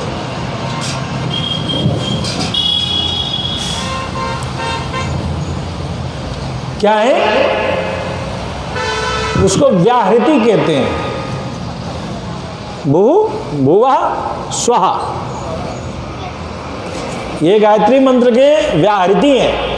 गायत्री मंत्र प्रारंभ में तत्सवितुर, तो इसका प्रथम अक्षर क्या है? तो है। उस प्रथम अक्षर का जो मंत्र है वहीं से रामायण जी प्रारंभ हो रहे हैं। ओम तपः तपः स्वाध्याय निरतं तपस्वे वाग्वेदांबरं नारदं परिपप्रच्छ वाल्मीकिर्मुनिपुंगवम्। त का मतलब तप, तपस्या। तपस्वाध्याय निरतं तपस्वी वाग्वेदांबरं, जो तपस्या और स्वाध्याय में लगे हुए हैं। नारदं परिपप्रच्छ, और विद्वानों में जो श्रेष्ठ नारद मुनि है, जो हमेशा तपस्या में लगे रहते हैं, स्वाध्याय मतलब भगवान की अनुसंधान में लगे रहते हैं, और विद्वानों में श्रेष्ठ हैं, ऐसे नारद बाबा से परिपप्रच्छ वाल्मीकिर्मुनिपुंगवम्, मुनियों में श्रेष्ठ वाल्मीकि मुनि पूछते हैं। क्या पूछते हैं? नारद बाबा एक बार वाल्मीकि मुनि के पास पहुंचे। वाल्मीकि मुनि ने उठ करके उनको आसन दिया, पूजा किया, और पूजा करने के बाद उनसे पूछा, क्या पूछते हैं? गुरुजी, इस संसार में गुणों की बहुत चर्चा होती है। आदमी को ऐसा होना चाहिए, ऐसा होना चाहिए, ऐसा, उन सारे गुणों की चर्चा की जा रही है। इस संसार में गुणवान कौन है, वीर्यवान कौन है, धर्म को जानने वाला कौन है, उपकार किए हुए उपकार को स्वीकार करने वाला कौन है, सत्यवक्ता कौन है, दृढ़ प्रतिज्ञा अपने प्रतिज्ञा पर बने रहने वाला कौन है, सदाचारी कौन है, समस्त प्राणियों का हित चाहने वाला कौन है, विद्वान कौन है, सामर्थ्य से युक्त कौन है, और एक प्रिय दर्शन, सबसे सुंदर देखने में कौन है, सबसे सुंदर देखने में कौन है पुरुष, मन पर जिसने अपना नियंत्रण कर लिया ऐसा कौन है, जितक क्रोध हो, जिसने क्रोध पर विजय कर लिया ऐसा कौन है, कांतिमान, जिसके स्वरूप को देखते ही कोई लुटने को तैयार हो जाए ऐसा सुंदर आकर्षण स्वरूप किसका है, और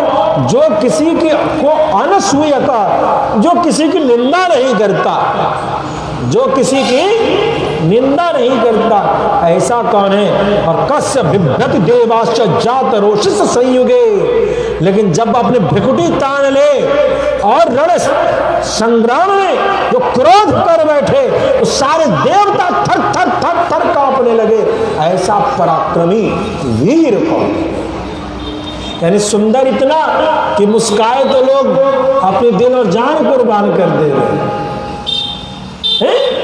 ऐसा सुंदर है, इतना प्यारा है, किसी की चुगली चाटी में वो समय नहीं व्यर्थ करता, लेकिन यदि उसे भ्रिकुटी ताननी पड़ गई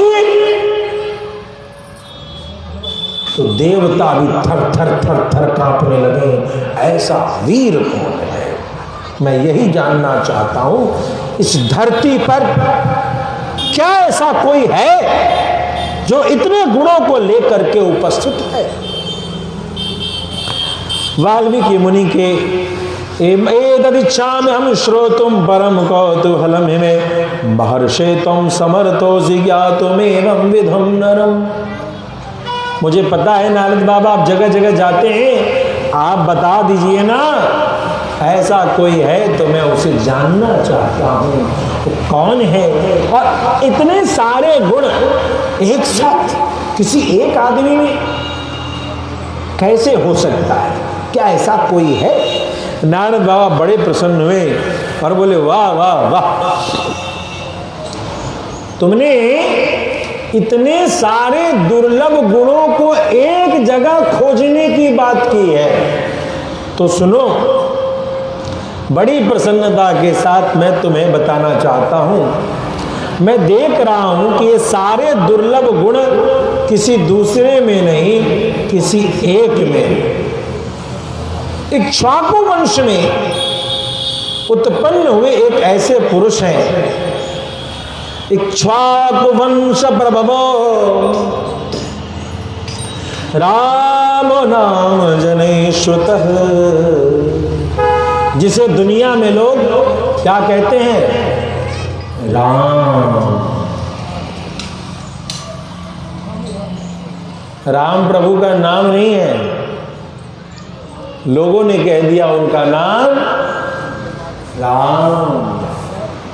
जनै श्रुता, लोगों के बारे में, झाड़ू मत मारिए अभी, अच्छा, लोगों के बारे में, लोगों के मुख से उनके बारे में सुनते समय उनका नाम राम सुनने को मिलता है। जो अपने मन को वश में करने वाले, धीर है, बुद्धिमान है, नीति को जानने वाले हैं, बहुत अच्छे वक्ता हैं, सुंदर हैं और साथ ही शत्रुओं को संहार करने की शक्ति रखते हैं। उनके कंधे बहुत विशाल है, भ्रकुटी की चर्चा करते हैं कि धनुष के समान उनकी भ्रकुटी है, भुजा स्कंद सब सुंदर विशाल विशाल है, दंतावली इतनी सुंदर लगती है देखने में, दांत और उन मोतियों के समान झरिया लगती है, घुंघराले केश और सुंदर शरीर से युक्त वो है। धर्म के ज्ञानी हैं, सत्यनिष्ठ हैं और प्रजा के हित में लगे रहते हैं, यशस्वी हैं, ज्ञानी हैं, पवित्र हैं और जितेंद्रिय होकर के सर्वदा अपने मन पर विजय प्राप्त करने वाले हैं। प्रजापति ब्रह्मा के समान सबके पालक, श्री संपन्न है, वैरियों के नाश करने वाले और समस्त जीवों के लोकों के जीवलोकस्य धर्मस्य परिरक्षिता। सिर्फ जीव की रक्षा करना ही नहीं है, राम कौन है ध्यान देंगे। जन सेवा, जनार्दन सेवा के नाम पर जनार्दन की उपेक्षा नहीं करनी चाहिए। शास्त्र की उपेक्षा करके जन सेवा कोई जन सेवा नहीं है। सूत्र कहता है वाल्मीकि रामायण का ध्यान रखेंगे, राजनीति करने वाले अपने राजनीति को धर्म में परिवर्तित करें। रक्षिता जीव लोकस्य धर्मस्य परिरक्षिता, लोगों की रक्षा तो करे लेकिन साथ में धर्म की भी रक्षा होनी चाहिए।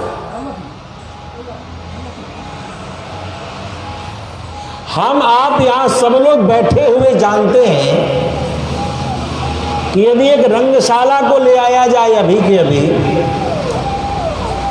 अभी उधर वाले ग्राउंड में एक रंगशाला को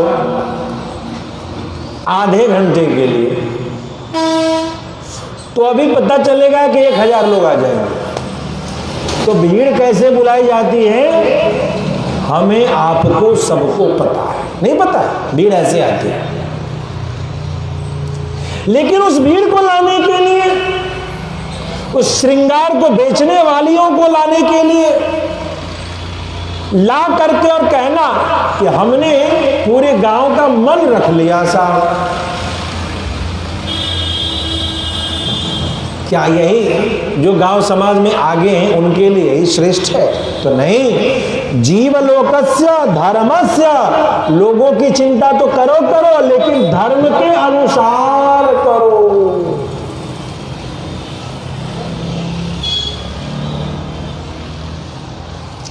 बच्चों को रंगशाला दिखा करके युवाओं की फौज खड़ा करने के लिए 1,00,000-1,50,000 खर्चा करने वाले, उसकी जगह 1,00,000-1,50,000 का इनाम घोषणा करके कि जो बच्चा मैट्रिक में पास करेगा, इंटर में पास करेगा, उसको इस पंचायत में एक साइकिल इनाम दिया जाएगा। ऐसा कोई मुखिया, कोई प्रधान, कोई सरपंच आगे बढ़े तो बच्चे पढ़ पढ़ करके उस मोटरसाइकिल और उस साइकिल को ले।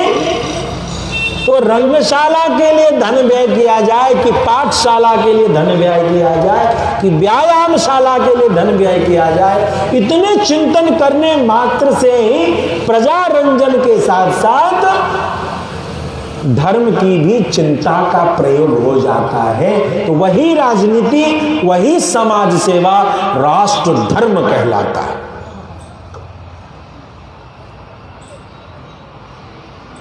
वही राजनीति। और नहीं तो सबको पता है कि चुनाव के एक दिन पहले पौवा घर घर भिजवा दो साहब, वोट अपनी जेब में आएगा। ये होता है 100, 200, 500 रुपए नोट घर घर भिजवा दो। ये कौन सा हित है? इसीलिए वह नेता अच्छा तभी है जब धर्म के सन्निहित में रह करके, प्रभु श्री राम की आज्ञा है, वाल्मीकि रामायण का उपदेश है कि धर्म के तत्वावधान में जन का रंजन हो, जन की व्यवस्था हो, जनता की सेवा हो। वैसी जन सेवा जनार्दन सेवा है। बोलो भक्तवत्सल भगवान की। रक्षिता स्वस्य धर्मस्य स्वजनस्य च रक्षिता, वेद वेदांग तत्वज्ञो धनुर्वेदे च निष्ठिता। राम कैसे? रक्षिता स्वस्य, अपने धर्म, स्वजनस्य धर्मस्य, अपने लोगों के धर्म, अपना धर्म का भी रक्षा और अपने जनता के भी धर्म की रक्षा करने वाला हो। वेद वेदांग तत्वज्ञ, एक तरफ वेद शास्त्र का पारायण भी सुनने वाला हो, उस पर भी अनुसंधान करने वाला हो, और दूसरी तरफ धनुर्वेदे च निष्ठिता, धनुर्बाण को भी लेकर के सुशोभित समरांगण में होने वाला हो। अर्थात हमारे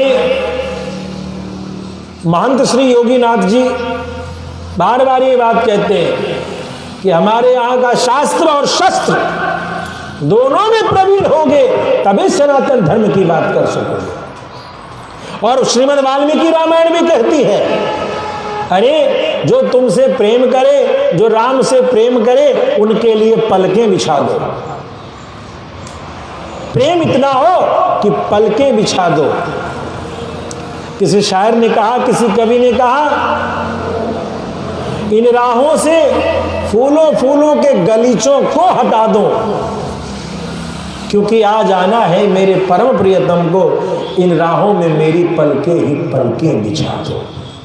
प्रेम ऐसा करो। लेकिन जो राम का विरोधी हो,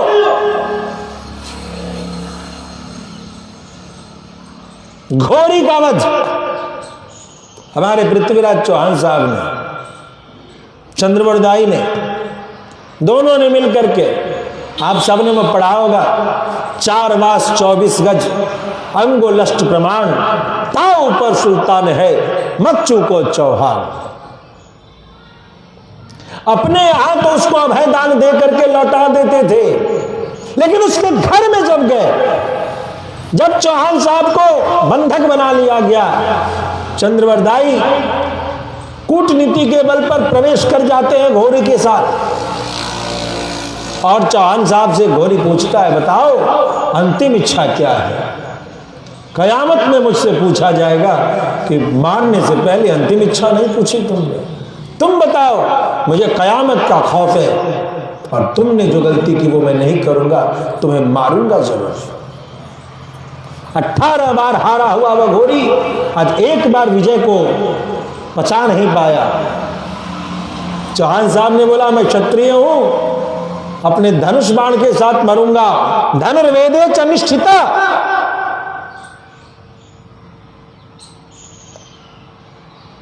शास्त्र के साथ साथ शस्त्र की भी तैयारी करो।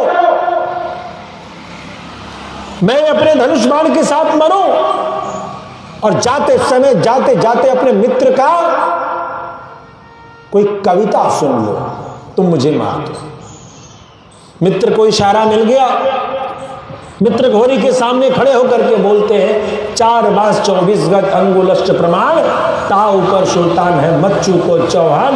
इतना कहना, धनुष पर लगी प्रत्यंचा, कब जाने चढ़ा बाण और कब चंद्रवरदाई हटे और कब बाण जो है घोड़ी को उसके सिंहासन पर उसके घर में जाकर के वध कर दिया।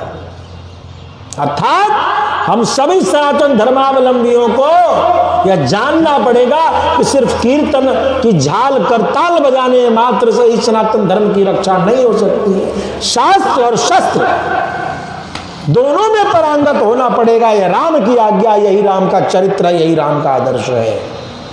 साहब, हम तो मंदिरों से शास्त्रों को उठा के फेंक रहे हैं। मंदिरों में अब सत्संग नहीं हो पा रहा। मंदिरों में सत्संग में इतनी राजनीति प्रवेश कर दी जाती है कि सत्संग की किसी की इच्छा भी करे तो वो आगे नहीं बढ़ पा रहा है।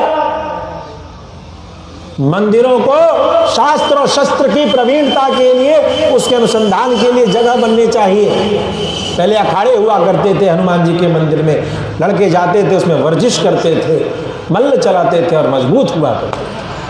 अर्थात राम ऐसे हैं, कहते हैं कि सभी शास्त्रों के ज्ञाता है, अद्भुत प्रतिभा संपन्न है। ऐसे प्रभु श्री राम जैसे नदियां समुद्र में मिलती हैं, उसी तरीके से सारे राम से सारे साधु पुरुष मिलते रहते हैं। वे आर्य और सब में समान भाव रखने वाले, सब में प्रेम रखने वाले प्रभु श्री राम संपूर्ण सद्गुणों से युक्त हैं। वे भगवान विष्णु के समान बलवान, अनेक गुणों से युक्त हैं। इसके बाद वाल्मीकि मुनि की शंका के निवारण करने के लिए देवर्षि नारद ने संक्षेप में पूरी रामायण की कथा वाल्मीकि मुनि को सुनाई और उस पूरे रामायण को सुनाने के पश्चात कि कैसे कैसे उनका जन्म हुआ, कैसे कैसे उनका अवतार हुआ, कैसे कैसे उनका विवाह हुआ, विवाह के पश्चात चारों वधुएं कैसे अयोध्या आई, फिर वनवास की लीला, निषाद राजगुह, राम भरत संवाद, वन में जानकी जी का अपहरण और उनके अनुसंधान में हनुमंतलाल जी, सुग्रीव आदि इन सबसे मिलन और 100 योजन लंबी 25 योजन चौड़ी इतनी बड़ी पुल का निर्माण करना, जा करके रावण को दंडित करते हुए माता जानकी को मुक्त करा करके अयोध्या लाना, इन सब को ला करके निष्पाप श्री रामचंद्र जी नंदीग्राम में अपने भाइयों के साथ नंदीग्राम में जटान हित्वा भ्रातृभिः सहितो नगं राम सीता मनुप्राप्य राजं पुनरवाप्तवान्। नंदीग्राम में भैया जाते हैं और जा करके अपने सारे भाइयों का जटा आदि को मुक्त करते हैं। तत्पश्चात भगवान श्री राम माता जानकी के साथ उनका राज्याभिषेक होता है। प्रहृष्टमुदितो लोकस तुष्ट पुष्ट सुधार्मिक निरामयो यरोवश्य दुर्भिक्ष भयवर्जित। अब राम के राज्य में यानी राम राज्याभिषेक के बाद नारद जी की वाल्मीकि मुनि से दरसपरस हुई है। प्रहृष्ट मुदितो लोक तुष्ट पुष्ट सुधार्मिक। राम के राज्य में लोग प्रसन्न हैं, सुखी हैं, संतुष्ट हैं, शरीर से भी पुष्ट हैं, मन से संतुष्ट हैं, धर्म से युक्त हैं, रोग व्याधि इन सब से मुक्त रहेंगे। उन्हें कभी भी दुर्भिक्ष का, अकाल का भय नहीं होगा। किसी भी पिता के सामने उसके पुत्र का नाश नहीं होगा, यानी उसका पुत्र नहीं मरेगा, स्त्रियां विधवा नहीं होंगी, आग की चिंता नहीं रहेगी और इस प्रकार से बिना किसी भय के सर्व सुख सुविधा संपन्न सब लोग रहेंगे। कोई चोरी नहीं करेगा। और महायशस्वी श्री राघवेंद्र सरकार अनेक अश्वमेध यज्ञ को करेंगे।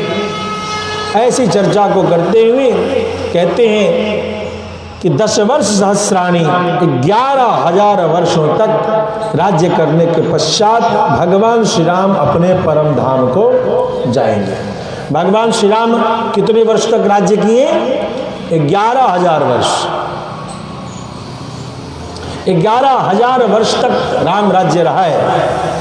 कहते हैं इदम पवित्रम पापग्नम पुण्यम वेदैश्च सम्मितम यह पठेत रामचरितम सर्व पापै प्रमुच्यते। जो इस रामचरित्र को पढ़ेगा, जो वेदों के समान पवित्र है, पाप नाशक है और पुण्य देने वाला है, वह सारे पापों से मुक्त हो जाएगा। इस रामायण की कथा को सुनने से आयु का वर्धन होता है। मनुष्य मृत्यु के अनंतर पुत्र पौत्र अन्य परिजन के साथ, यानी अपने बेटा नाती पोता संबंधियों के साथ वह जो है स्वर्ग लोक की प्राप्ति करता है। जो ब्राह्मण पढ़ेगा तो वह विद्वान होगा, जो क्षत्रिय पढ़ेगा तो उसे राज्य की प्राप्ति होगी, उसके धन का वर्धन होगा। जो बनिया सुनेगा उसको व्यापार में लाभ मिलेगा, और जो शूद्र पढ़ेगा उसकी भी प्रतिष्ठा होगी, उसको भी समाज में लोग सम्मान करेंगे। बोलो भक्तवत्सल भगवान की जय। तो इस प्रकार से हम लोग भगवान की मधुर मंगलमयी कथा को सुन रहे हैं। इस कथा का नारद जी ने जो उपदेश किया, उस उपदेश में हम सभी ने सुना कि चारों वर्णों के लिए कथा है और चारों वर्णों के लिए यह कल्याणप्रद है। कल बड़ा सुंदर बसंत पंचमी का दिन है। कल हम सभी वाल्मीकि मुनि किस प्रकार से भगवान की मधुर मंगलमय कथा को प्रारंभ करते हैं और संसार की प्रथम जो कविता की जो रचना हुई, उस कविता का गायन कल बसंत पंचमी के दिन करेंगे।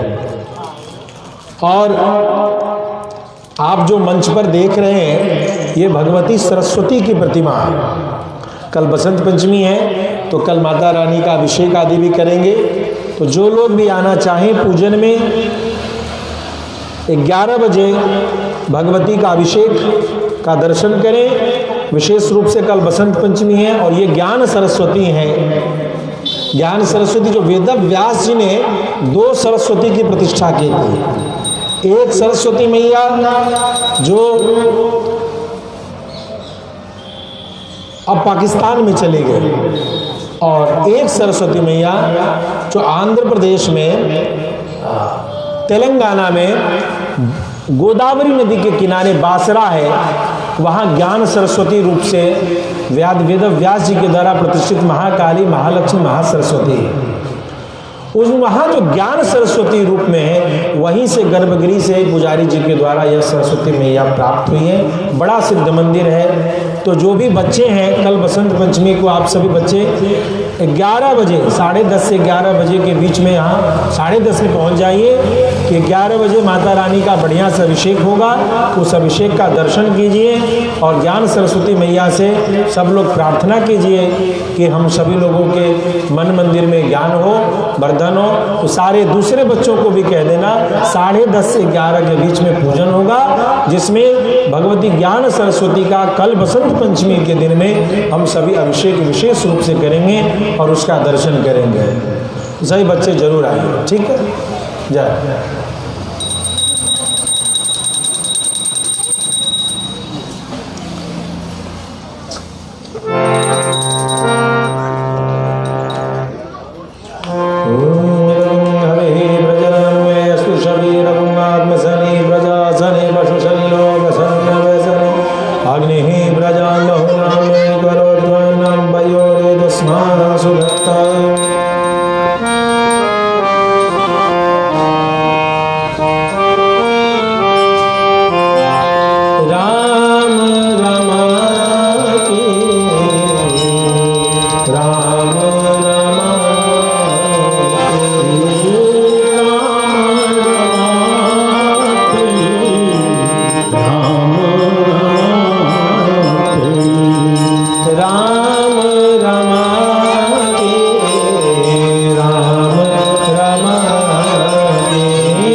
आरती उतारूं मैं तो राम नाम की।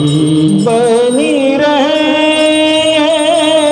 युगला जोड़ी, बनी रहे युगल जोड़ी, बनी रहे युगला जोड़ी, बनी रहे युगल जोड़ी। जैसे चंदा और चकोरी, जैसे चंदा और चकोरी, चाहते हैं हम कृपा की कोरी, चाहती हैं हम कृपा की सोरी। मन मोहन की सिया सुकुमारी, मन मोहन की सिया सुकुमारी। आरती उतारूं मैं तो श्याम रामा की, आरती उतारूं मैं तो राम रामा की। त्वमेव माता च पिता त्वमेव, त्वमेव बन्धुश्च गुरुस्त्वमेव, त्वमेव विद्या द्रविणं त्वमेव, त्वमेव सर्वं मम देव देव।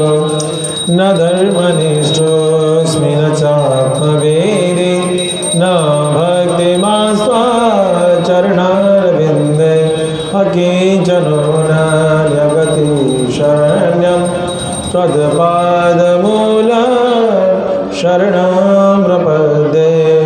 अपराध सहस्रभाजनं पतितं दीनभवार्णवोदरे, अगतिं शरणागतं हरे, कृपया केवलमात्मसत्कुरु। बोलो भक्तवत्सल भगवान की। हाथ में पुष्प आदि लेकर के मंत्र पुष्पांजलि सभी लोग कर लें। हरिओ यज्ञेन यज्ञमय जन्त देवास्तानि धर्माणि प्रथमान्यासन्न तेहनागम महिमानः सचन्द्रत्र पूर्वे साध्याः सन्ति देवाः। हरिओ मेघदण्डाय विद्महे वक्रतुण्डाय धीमहि तन्नो दन्ती प्रचोदयात्। हरिओ दासदाय विद्महे सीतावल्लभाय धीमहि तन्नो राम प्रचोदयात्। नाना सुगन्धि पुष्पाणि यथा कालोद्भवानि च पुष्पाञ्जलिर्मया दत्तं गृहाणां परमेश्वर पुष्पांजलिं समर्पयामि।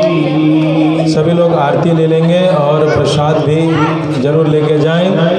तो कल सरस्वती जी की पूजा के लिए कौन कौन बच्चे आ रहे हैं? पक्का? कल सरस्वती पूजा के लिए आइए। एक कॉपी एक कलम लेकर के आना है और उस कॉपी कलम को सरस्वती जी के सामने उस कॉपी कलम पे लिखना है कि जिससे कि सरस्वती जी बुद्धि दें और वो हमेशा बुद्धि बनी रहे, आगे बढ़ते रहें। तो कल विशेष रूप से सब लोग आइए, सारे बच्चे आए। कल का पूजा बूढ़े आएंगे तो उनको दक्षिणा लगेगी जबरदस्त। बूढ़े आए अबीर गुलाल लेके आए और मोटी मोटी दक्षिणा। कल बसंत पंचमी है, ब्राह्मण खाली हाथ छुएगा भी नहीं, पूजा क्या खाक कराएगा। और बच्चों के लिए कॉपी कलम लेकर के आइए। निःशुल्क सेवा कल होगी बच्चों की, बूढ़ों की नहीं। बूढ़े लोग आए, बसंत पंचमी है, बढ़िया बधिया लेकर के अबीर गुलाल भगवान को चढ़ाएं। कल से बिहारी जी के कमर में अबीर का फेंटा जो है कमर में कस दिया जाएगा। तो यहाँ भी आइए, हमारे मिथिला बिहारी अवध बिहारी को भी अबीर गुलाल लगा दिया जाए। तो कल सब लोग आइए और कथा में कल एक दो पद जो है बसंत पंचमी का भी हम सभी गायन सुनेंगे। सारे बच्चे कल ध्यान दे समय और भी बच्चों को कह देना 10:30 बजे सारे बच्चे आ जाएंगे। विशेष रूप से सरस्वती मैया का पूजन और तत्पश्चात पूजन के बाद सभी बच्चे जो है सो लिखेंगे। बोलो भक्तवत्सल भगवान की जय, वृंदावन बिहारी लाल की।